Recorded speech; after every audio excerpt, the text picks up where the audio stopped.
کیا واقعی سفر کا مہینہ منحوس ہے؟ مسلمان بھائیوں، ہم میں سے بہت سارے ایسے لوگ ہوتے ہیں جو کہتے ہیں کہ سفر کا مہینہ منحوس ہے، سفر کے مہینے میں شادیاں نہ کریں، سفر کے مہینے میں سفر نہ کریں۔ تو آئیے حدیث پاک کی روشنی میں سنتے ہیں کہ آیا واقعی سفر کا مہینہ منحوس ہے؟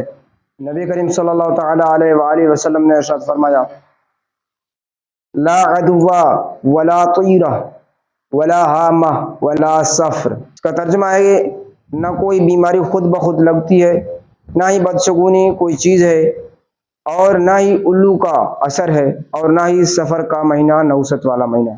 پیارے اور محترم مسلمان بھائیو، یہ حدیث مبارکہ صاف الفاظ میں بتا رہی ہے کہ سفر میں کوئی نحوست نہیں ہے۔ یہ مہینہ اللہ تبارک و تعالیٰ کا مہینہ ہے۔